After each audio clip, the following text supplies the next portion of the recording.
Halo guys, kembali lagi di channel Fakta Unik. Ular merupakan salah satu hewan paling berbisa di dunia.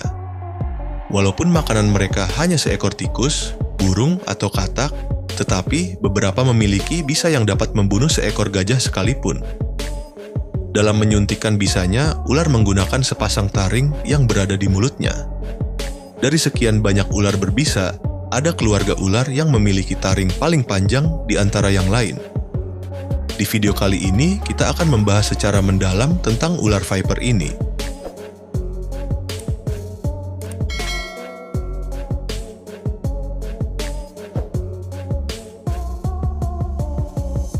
Viper atau Viperidae. Ular dan bisa menjadi sebuah hal yang nampaknya sudah sangat melekat, meskipun tidak semua ular memiliki bisa.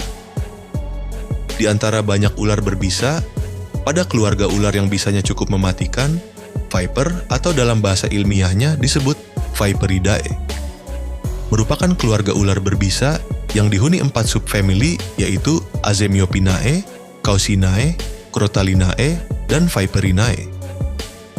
Saat ini terdapat lebih dari 200 spesies viper yang telah diklasifikasikan. Di Indonesia, mereka lebih populer disebut dengan ular beludak. Ular jenis ini dicirikan dengan sepasang taring yang relatif panjang dibandingkan dengan spesies ular berbisa lainnya. Viper dapat ditemui hampir di seluruh dunia kecuali Antartika, Madagaskar, Australia, dan sebagian besar wilayah lingkaran Arktik, dan di beberapa kepulauan. Mungkin kalian ada yang bertanya-tanya, loh bagaimana dengan Death Adder yang ada di Australia? Meskipun memiliki penampilan fisik yang sangat mirip dengan viper, tapi nyatanya Death Adder bukanlah berasal dari keluarga viper. Mereka justru lebih dekat dengan kobra yang sama-sama berasal dari keluarga Elapidae. Penampilan fisik Death Adder yang sangat mirip dengan viper merupakan bentuk dari evolusi konvergen. Jadi Death Adder yang ada di Australia dan Papua bukanlah anggota viper. Dan viper sendiri tidak ada di benua Australia. Viper menghuni wilayah mulai dari gurun tandus hingga hutan hujan yang subur. Sebagian besar spesies merupakan terestrial atau hidup di atas tanah. Namun beberapa memilih untuk hidup di atas pohon atau arboreal seperti viper pohon atau viper hijau yang dapat kita temui di Indonesia, yang sering disalah sangka sebagai ular pohon yang tidak berbisa. Padahal bisanya sangat berbahaya. Sedikit di antaranya memiliki gaya hidup semi-akuatik, seperti spesies Achistrodon piscivorus yang hidup di wilayah tenggara Amerika Serikat. Umumnya, viper dapat dicirikan dengan mudah dan kebanyakan memiliki ciri fisik yang tidak jauh berbeda. Kebanyakan dari mereka memiliki tubuh yang relatif tidak terlalu panjang dan kepala mayoritas spesies berbentuk segitiga, dengan spesies terpendek berukuran panjang 25 cm, seperti spesies Bitis schneideri, yang kemungkinan adalah spesies viper terkecil di dunia yang berasal dari Namibia. Dan yang terpanjang dapat memiliki panjang hingga 3 meter, seperti spesies yang berasal dari genus Lachesis, dan genus ini dapat ditemui di benua Amerika. Viper memiliki pewarnaan yang tergantung di mana tempat tinggalnya. Pewarnaan ini membuatnya berkamuflase sulit terlihat dari mangsa maupun pemangsa mereka. Membuatnya tersamarkan di antara hamparan pasir, dedaunan kering, warna tanah, dan hijaunya dedaunan. Bahkan beberapa memiliki pewarnaan yang sangat indah, membuatnya digemari sebagai ular peliharaan. Tetapi beberapa viper memiliki cara berbeda yang unik selain berkamuflase untuk menghindari predator. Kita menyebutnya ular derik. Gemercik di ekornya disebabkan oleh bagian ujung ekor yang dibentuk oleh segmen berongga yang terbuat dari keratin. Saat ular menggetarkan ekornya, maka segmen-segmen ini akan saling bertabrakan satu sama lain, sehingga menghasilkan suara gemercik yang khas. Ular derik memiliki otot yang kuat di ekornya, sehingga mampu menggoyahkannya sekitar 50 hingga 100 kali per detik. Bahkan hal ini sebanding dengan kepakan sayap burung kolibri.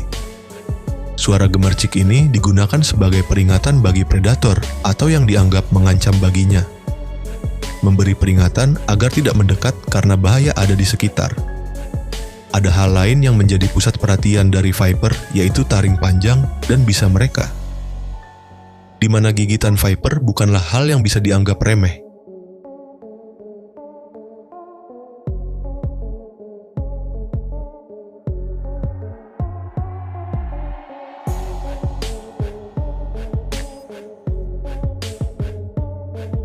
Termasuk hewan predator.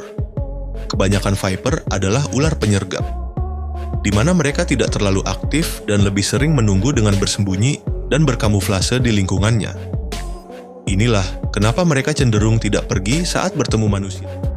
Dalam hal mendeteksi mangsa viper seperti ular pada umumnya, mereka menggunakan lidahnya yang berfungsi mengumpulkan bahan kimia atau feromon yang kemudian akan mereka kirim ke bagian yang ada di langit-langit mulutnya, untuk kemudian diproses oleh otak. Sementara lidah bercabang ular berguna untuk memberikan sinyal 3 dimensi dari bahan kimia yang mereka lacak. Fungsi ini mirip dengan 2 telinga yang dimiliki manusia, di mana dengan telinga ini kita dapat mengetahui dari mana arah suara berasal. Tetapi viper memiliki hal yang lebih mengagumkan lagi dari sekedar menggunakan lidahnya. Viper dari subfamili Crotalinae atau biasa disebut juga pit viper, mereka memiliki indera khusus di lubang hidungnya yang berfungsi sebagai pendeteksi panas, membuatnya dapat mendeteksi sinyal termal dari hewan berdarah panas. Dan kemudian sinyal termal ini akan dikirim ke otak, lalu divisualisasikan oleh mata, membuat mereka memiliki penglihatan thermal vision. Hal ini juga dimiliki oleh ular piton atau sanca. Tetapi yang lainnya memiliki cara unik untuk mendapatkan mangsa. Mereka mengandalkan kamuflase dan mimikri dari ekornya, yang berevolusi khusus menjadi bentuk yang unik. Ekor ini digunakan sebagai pancingan, mengingatkan kita kepada ikan anglerfish. Viper ini lebih populer disebut dengan spider-tailed viper. Mengacu pada bentuk ekor uniknya yang menyerupai laba-laba, mereka adalah endemik dari Irian Barat. Ekor unik ini bertujuan untuk memancing mangsa yang biasanya adalah burung pemakan serangga.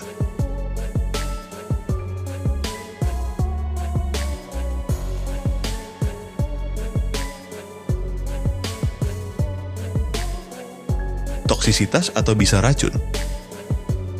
Semua ular dalam keluarga Viperidae adalah ular berbisa, di mana semua gigitan viper perlu penanganan serius apapun jenisnya, meskipun tidak semua ular berbisa gigitan menyebabkan kematian.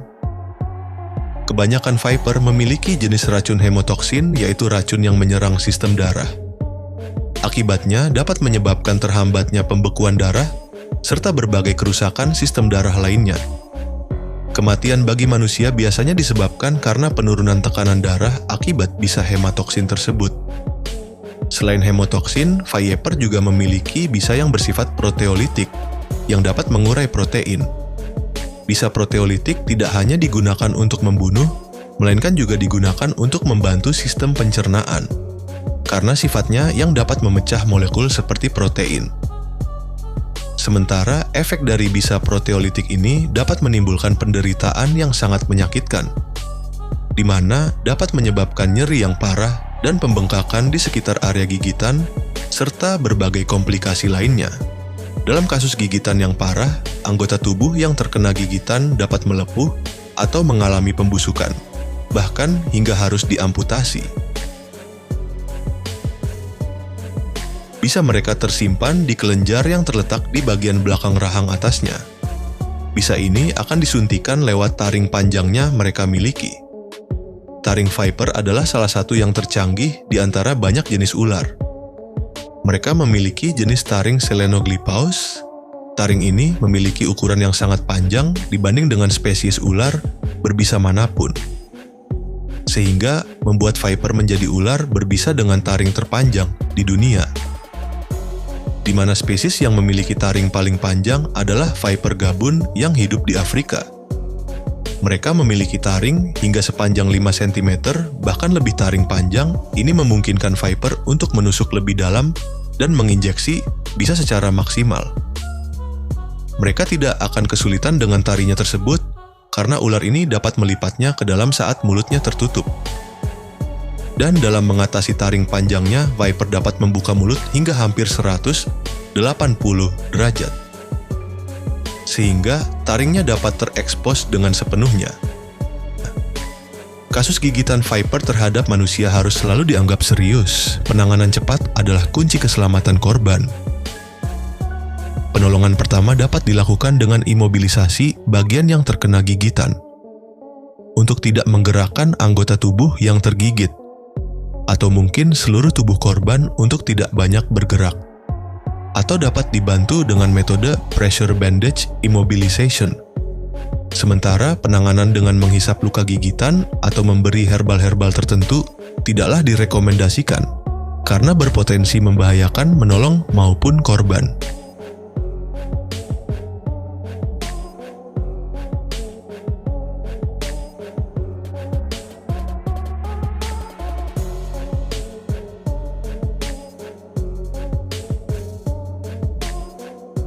Nah, itulah tadi pembahasan mendalam tentang ular Viper. Semoga terhibur dengan pembahasan kali ini. Terima kasih sudah menonton video ini sampai selesai. See you to the next video.